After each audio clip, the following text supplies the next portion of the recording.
राम राम जी। स्वागत है आप सभी का हमारे YouTube चैनल पे। आशा करती हूँ आप सभी कुशलमय व मंगलमय होंगे। मित्रों, आज हम आपके लिए अक्षय तृतीया की कथा व अक्षय तृतीया क्यों मनाई जाती है, इस विषय में सारी जानकारी लेके आए हैं। आज की वीडियो में आपको अक्षय तृतीया की पौराणिक कथा सुनाएंगे और अक्षय तृतीया पर और क्या क्या धार्मिक घटनाएं हुई हैं यह भी विस्तार से बताएंगे।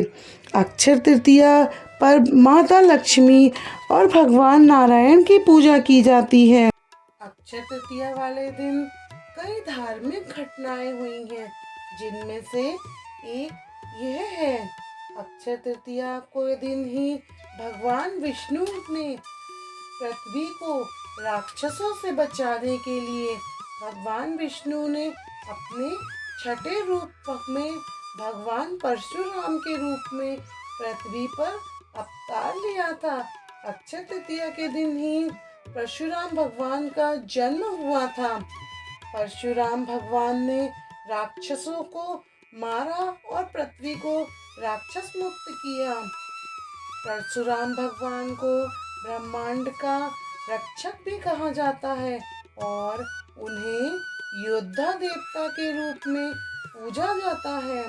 इसके अलावा एक और महत्वपूर्ण घटना अक्षय तृतीया के दिन हुई थी। अक्षय तृतीया के दिन ही भगवान गणेश ने महाभारत नाम का महाकाव्य लिखना शुरू किया था। जिस दिन उन्होंने महाभारत लिखनी शुरू की वह दिन अक्षय तृतीया का ही दिन था। भक्तों, इसके अलावा भी एक और बात थी। अक्षय तृतीया के दिन ही पांडवों को भगवान श्री कृष्ण ने एक कटोरा दिया था, जिसमें कभी भी भोजन व पानी की कमी नहीं होती थी, जिसके कारण पांडवों को कभी भी भोजन और पानी की कमी नहीं हुई। और यही कारण है कि लोग अक्षय तृतीया के दिन भोजन व पानी का भंडारा कराते हैं। भक्तों, अक्षय तृतीया के दिन ही त्रेता युग का प्रारंभ हुआ था। हिंदू धर्म में अक्षय तृतीया को एक त्योहार की तरह माना जाता है। यह दिन बहुत ही शुभ व फलदायी माना जाता है। भक्तजनों, अब हम आपको अक्षय तृतीया की पौराणिक कथा सुनाने जा रहे हैं। अक्षय तृतीया की पौराणिक कथा इस प्रकार है। प्राचीन काल की बात है। एक गांव था। उस गांव का नाम कुशावती था। गांव में एक महोदय नाम का सेठ रहता था। एक दिन किसी पंडित ने सेठ महोदय को अक्षय तृतीया के व्रत व पूजन विधि करने को कहा और सेठ ने भी सच्चे मन से साफ हृदय से अक्षय तृतीया का व्रत और पूजन बड़ी ही भक्ति भाव से किया।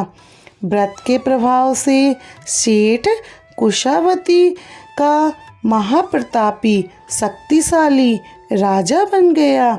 उसका खजाना हमेशा स्वर्ण मुद्राओं, हीरे जवाहरात से भरा रहता था। राजा महोदय बहुत ही अच्छे स्वभाव का था। वह दानवीर था। वह मन से उदार और खुले हाथों से दान करता था। असहाय और गरीबों की पूरी मदद किया करता था। एक बार इस राजा का वैभव और सुख शांतिपूर्ण जीवन देखकर सभी राजाओं ने उनकी समृद्धि का कारण पूछा। तभी राजा महोदय ने स्पष्ट रूप से अपनी अक्षय तृतीया के व्रत की कथा व उसका प्रभाव सभी राजाओं से कहा। यह सब कुछ अक्षय तृतीया के व्रत की कृपा से हुआ है। राजा की बात सुनकर बाकी के सभी राजाओं ने भी अक्षय तृतीया का व्रत व पूजन विधि विधान से किया और अब साथ ही प्रजा को भी ऐसा करने को कहा। अक्षय तृतीया के व्रत के प्रभाव से उन सभी के नगरवासी वैभवशाली और सुखी हो गए। अक्षय तीज माता सभी पर कृपा बनाए रखती हैं। हे अक्षय तीज माता, जैसे आपने उस वैश्य को वैभव और राज्य दिया, उसका खजाना धन धान्य और स्वर्ण से भरा रखा, वैसे ही आपकी पूजा करने वाले, आपका व्रत रखने वाले सभी को ही धन धान्य और सुख देना।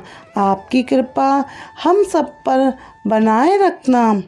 भक्तजनों, यह थी अक्षय तृतीया की कथा। अक्षय तृतीया के दिन पूजन पाठ करने से व्यक्ति को कभी भी धन धान्य की कमी नहीं होती है। अक्षय माता आप सभी पर व आपके परिवार पर अपनी कृपा बनाए रखें। भक्तों, मुझसे कथा कहने में जो भी भूल चूक हुई हो, उसकी दोनों हाथ जोड़ के माफ़ी। श्री हरि भगवान आप पर व आपके परिवार पर अपनी कृपा व अपना आशीर्वाद बनाए रखें। आप सभी को मेरी राम राम जी।